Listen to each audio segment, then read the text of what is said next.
The director of athletics at NC State, Boo Corrigan, a TV star. I saw you on TV every day, every week for like 6 weeks, 7 weeks. Was the whole process fun as the chairman of the college football playoff selection committee?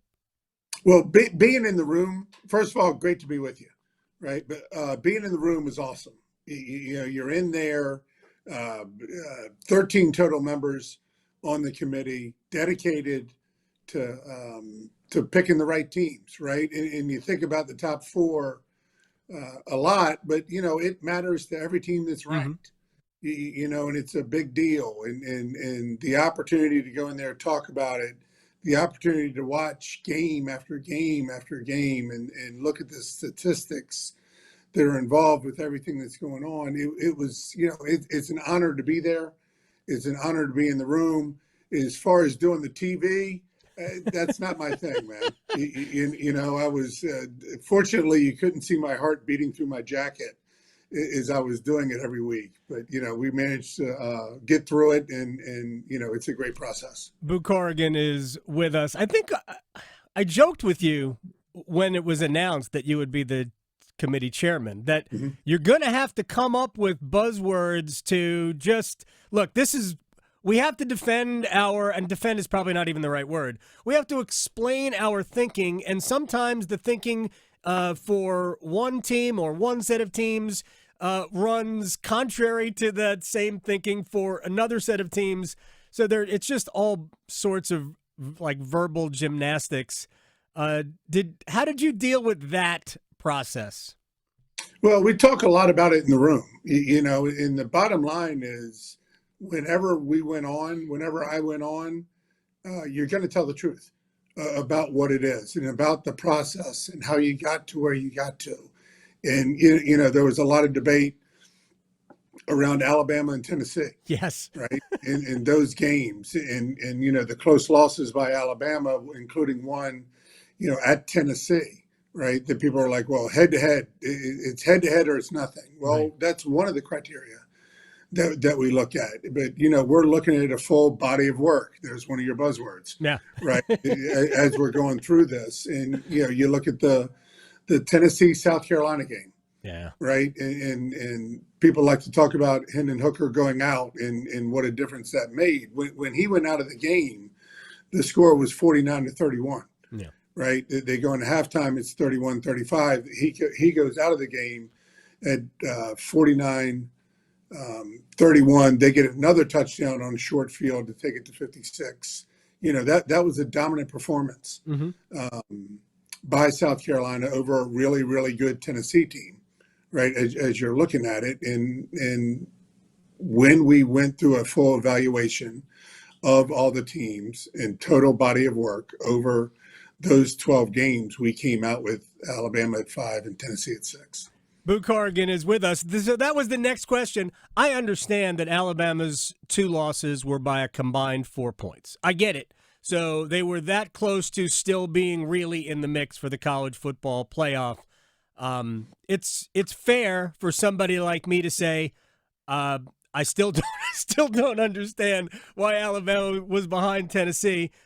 Head-to-head had something to do with it, but it was more that Alabama's 2 best wins were Ole Miss and Mississippi State, whereas Tennessee's 2 best wins were Alabama and that thumping they put on LSU in the middle of the season. But again, I get to this point, is that you can look at one set of criteria that holds here, it doesn't hold here, and I'm not even criticizing that because we talk about this in an NCAA tournament men's basketball context. Like at this point, everybody's got warts, and when you're talking about teams who might be number 4 or 5, everybody if they didn't have flaws, they'd be 1 or 2. So right. like Georgia or Michigan. So I do want to just get back to the fun aspect. You know, there are people who will go, I'd watch football all day long for 6 weeks. Make that my job. It's great, right? I mean, I think I started off with that. Yeah, it's awesome. You know, and the simple Hamilton reference is we're in the room where it happens, right? True. So what's better than that? And not only are you able to do it and to watch it and to share it with 12 other people, there's 13 total people on the committee, and be able to talk through it, but you get to have those debates on what did you see? What did you think? In total, how do we get to the right conclusion, right, on where we are? And I don't know, get 12 of your best friends in a room and start debating something, right? Hmm. Whatever it is, you're going to hear it from multiple sides. But it's all about, at the end of the day, trying to make the right decision and believing in the decisions we made, and that's where we get to each year. Do you think it'll be harder with 12 in a couple of years when we go to 12? You know, haven't spent a whole lot of time thinking about that coming off of what I just did, right? Because we've been in that room and we've been spending this time. I don't know what the total number of days was, but call it 30 out of 45 days I was Hmm. gone and engrossed in football and making sure we got the right four. At the end of the day, no matter what you do and no matter how you do it, 5 and 6 are going to be disappointed in this format. 13 and 14 are going to be disappointed in the next format, right? As you go through the whole thing. Hmm. So regardless of what it is, shoot, I think what is NCAA basketball now takes 68. I think 69 and 70 are disappointed, right? So whatever you do, you're going to have some form of disappointment. There is no question about that. Boo Corrigan is with us here, current chairman of the College Football Playoff Selection Committee. All right, so let me just fold this to a hot button topic of sports, of college sports today. The transfer portal has, I don't know, it's almost 1,000, maybe more than 1,000 people in it. Seems like every ACC quarterback is in it, including former NC State quarterback Devin Leary. And a lot of this is, I think, tied to NIL too. So if I could just give you the blank canvas, give me your thoughts on where we are with the portal, the overflowing portal, and NIL, and how those two things intertwine. Well, I think the portal's a challenge for everyone, right? And you want to create an environment where people want to stay at your school, right? You want to create a culture that builds and rewards perseverance, Right. and rewards sticking together, and a lot of talk about brotherhood, right? And I believe in that, and I believe in brotherhood and sisterhood and connectivity and in all of those things. That being said, there should be the opportunity, if you so choose, to transfer, Mm-hmm. right? So you look at the combination of it over the course of time. I believe the number is somewhere between 30 and 35% of the people that go into the portal end up with nowhere to go. Yeah. On the backside of it, which is the worst case scenario for everyone, right? The last thing you're looking for is some form of failure in this. Do I have a belief that maybe, as you look at the numbers overall, that maybe it will slow down the number of people going in the portal? Sure. Should with Devin Leary, use him specifically leaving here? He was here for 4 years, Mm-hmm. and I think Devin will always associate with NC State, and always be a proud member of Wolfpack Nation and the athletic department here. If he feels the right thing for him to do is to leave, I think, while disappointed, I think we should support that as he does leave. NIL, brother, that's a wild, wild west right now, and it doesn't appear to be getting any more or any less crazy as you go into it. I think the biggest disappointment that all of us have, and I'm not big on speaking for other people, Yeah. that, but my personal biggest disappointment is, how many people are contacted before they go into the portal? Right. And regardless of anything else, that's a violation. Once they get into the portal and you're able to recruit them, and you're able to, they're able to understand what the NIL landscape is, I think that's where we are. Should students be able to capitalize and market their NIL? I believe they should, right? But the way that it's going about right now, and the situations that I think we all believe that people are contacted prior to going into the portal. I think that's wrong. But again, once they go into the portal and they have those opportunities, more power to them. Boo Corrigan is with us. I know we only have a couple of more minutes, and so I don't want to just beat this subject to a pulp, but it strikes me as that was probably happening beforehand. But and this is really what NIL has done too, is that it's bringing a lot of the things that were happening under the table against the rules beforehand, and it's brought them all above board, although this is not above board. Tampering before somebody is in the portal is as illegal today, or as against the rules, I don't know if illegal is the right word, today as it was then, but everything is just so much more out in the open now. We're starting to see all the warts.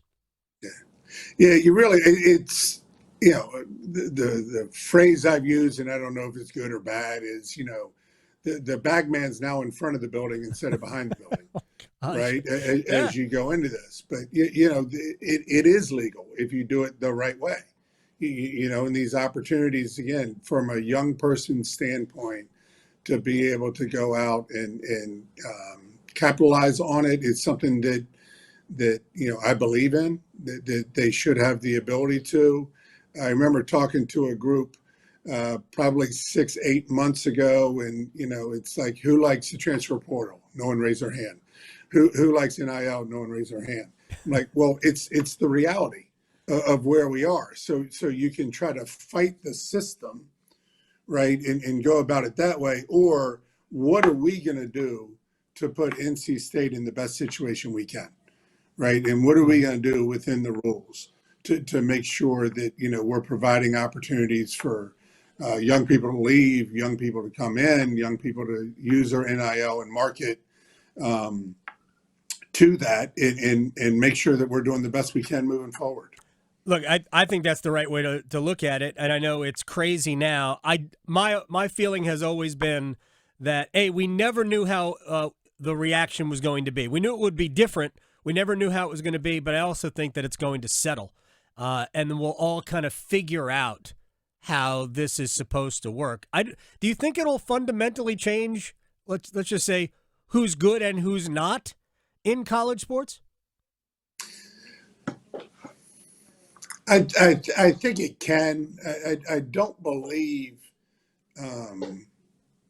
I still think schools matter. I still think education matters. I still think the culture of programs matter. Right. I think the idea of going out essentially and buying a team, and the idea of we're going to pay more, right, therefore we're going to be better. I still think it comes back to the time that you spend in the locker room, the time you spend with the coaches, the time you spend with the trainers and strength and conditioning, and all of those things still matter, right? The opportunity to get a great education matters. The opportunity to, it can change not only a household, it can change a street, it can change a neighborhood, right? If you're the first one to go to college and you complete the mission, if you will, of graduating from college. I still believe in my heart of hearts that matters. I know that's old school, right?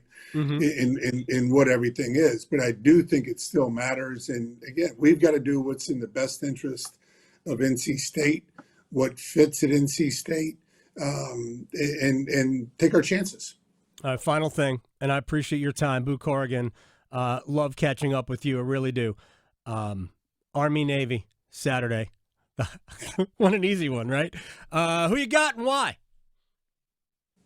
I got Army because I life-changing experience for us to be at West Point as a family, and the opportunities that we had at West Point. Our children will always, when asked, where did you grow up? They'll say West Point, New York, which creates a whole story.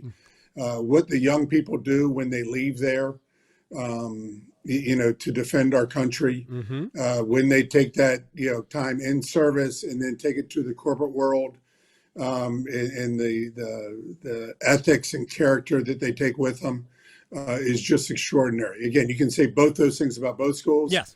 But brother, we were at West Point for about 9 years. I'm always going to be black and gold in this one. Boo Corrigan, I thank you very much for your time. I appreciate it. We'll talk to you soon. By the way, you need to hit up Carlos Rodon and Trey Turner for help with the baseball stadium. Do it now. All right. You know what? The other thing I got to do, I got to be as nicely framed in my picture as you are in yours. 'Cause mine's all over the place, and you look perfect. Oh, wow. Thank you very much for recognizing that. You be well. I'll see you soon. All right, brother. Appreciate it.